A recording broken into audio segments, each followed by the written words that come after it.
Laurie had a trick-or-treater during a review for a movie called Trick or Treats. Weird. But it's not the 2019 one, the Awesome 07 anthology, the satanic hard-rocking 86 one, or even the Scooby-Doo cartoon one. Hang on. It's a goofy slasher of full-size candy bar proportions. Again? This is 1982's Trick or Treats. After pondering the production company's name, Lone Star, and how we're related to it, I am your father's brother's nephew's cousin's former roommate. we pick up with Joan and Malcolm as they eat breakfast by the pool. It feels both like an endorsement of the Wall Street Journal's capability to be compelling, and a reminder not to dedicate yourself 100% to any task that isn't life-threatening, as you may end up in a surprise Halloween straitjacket. All that said, despite Joan looking very bored, I want to give massive props to the pool-based stunt work. After what's listed as several years later, Linda gets ready to babysit despite her hunky boyfriend's request to come to his play because these rich people pay too well. Personally, I think she needs the cash to get more cool vintage posters for movies like Blondes for Sale and Bugs Bunny Superstar, but that's just me. After getting weird looks from a bunch of Halloween decorations, she's introduced once again to Joan. In a hurry, she lays out the most important information with the hand gestures of a seasoned flight attendant, and in order of importance. All the trick-or-treat candy is there. If you do me a favor and please feed the dog. The dog food I left out on the counter. Christopher should be in bed by 11 o'clock. Over at the Western State Hospital, we're reintroduced to Malcolm, a broad array of stereotypes, and a deep philosophical discussion on the divide on terms used to define brain health. You're crazy. You're crazy, Bert. I'm mad. Back at the house, David Carradine channels David Carradine as Joan's husband Richard, and we get our first reminder that this movie is kinda horny. Linda brings up a good question. But I haven't met your little boy yet. Oh, he's around somewhere. And when she finally does, it turns out he's dead. Except surprise! He's an amateur magician with a seemingly blank check for whatever he wants. Oh, excuse me. Enjoy the trick-or-treat break. Trick-or-treat! After a wardrobe change, we get more magic from this precocious little guy, and a trick Linda should have seen coming. Oh! Malcolm fills everyone in on his intricate escape plan. I'm getting out, Bert.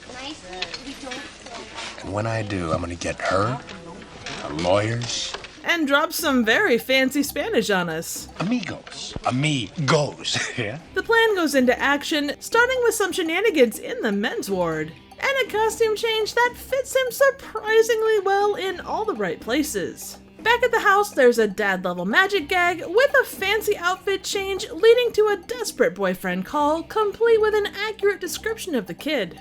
Tricks, costumes, practical jokes. Malcolm starts his campaign of threatening phone calls from a payphone, and I have to wonder if it's a waste of the limited money that he has. Especially when he gets answers like, I will look for you. I will find you. Oh baby, oh baby, oh baby. What's up?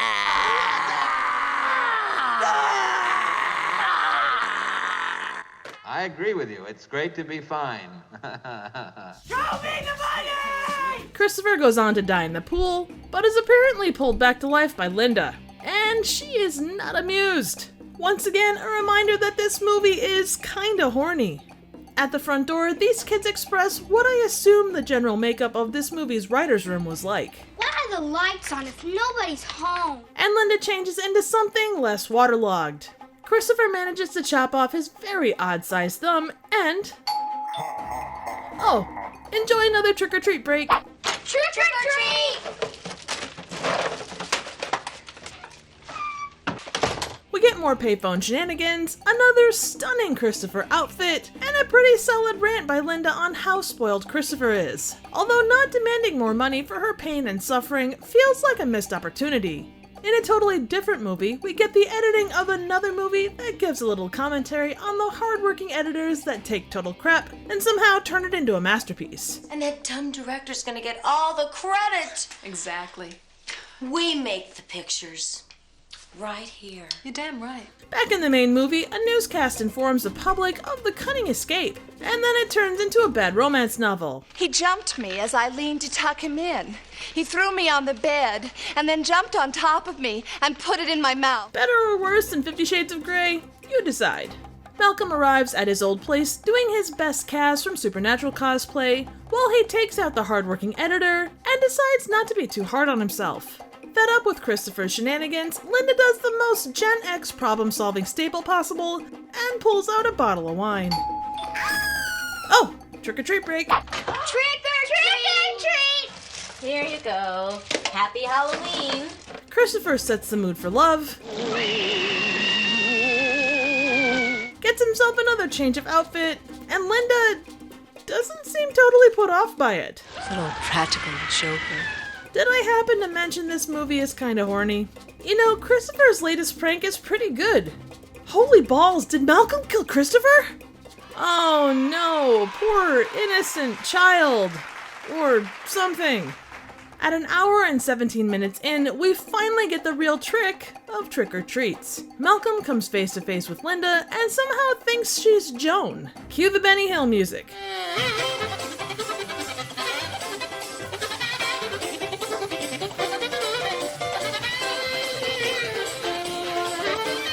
So Malcolm managed to escape the asylum, but somehow gets stopped by cobwebs? I mean, I guess we all have our kryptonite. Cobwebs just happen to be his. Elsewhere, it turns out Christopher is alive? Yay, I guess. Ultimately, Malcolm is undone by one cheesy yet very sharp magic trick. I'm assuming metal jarts aren't around anymore for the very same reason. All's right with the world. Halloween can now end happily. Ooh, never mind. Like father, like son, I guess. Trick or Treats is a 1982 slasher dark comedy directed by Gary Graver. It had a $55,000 budget, with Graver putting up $30,000 of his own money and an additional $25,000 that came from investors. It's said to be a remake of 1971's Fright, where a babysitter encounters a series of frightening occurrences in a spooky old house, including a killing spree by the kid's biological father, who escaped from a mental institution. So if you want a non-silly, non-parody version of this, there you go. Additionally, given the popularity of 78's Halloween, it most likely draws inspiration from that as well. And it certainly could have inspired the annoying kid from Halloween Ends, but that's a story for another day. The bulk of the movie was shot at actress Carol Snodgrass's house over the course of 3 weeks. Director Gary Graver had quite an interesting history. For many years, he directed hardcore porn, and the weird porn film Editing Break definitely feels like homage to that. He was sued by Orson Welles' daughter in 1993 to prevent him from auctioning off Welles' Oscar for Citizen Kane, which was believed to have been lost. Graver also credited Orson Welles as a magic consultant. Graver's own kid, Chris, played the absolutely annoying child with such ease, I do wonder if he was acting or not. Either way, it was totally the best performance in the movie. I'm really not sure how to describe this one. It's such an odd movie of random plot points and repeated gags. From people I've spoken to, it's actually kind of a point of contention whether it's a good bad movie or just a total dumpster fire. I could see it going either way. But personally, I do kind of enjoy it. With exception of its rather tame gore level, it actually does have quite a strong trauma or full moon vibe. Trick or Treats is fun, weird, and very head-scratching. It's like those candies that make up the top 10 weird Halloween treats list. To some, they taste like total ass. But to others, there's a weirdly enjoyable taste that can't be described, but you still always go back for more regardless. So what do you think? Suggestions for movies? Trivial questions? Comments, ratings, and equal amounts of tricks and treats would be appreciated. Happy Halloween! And thank you so very much for watching.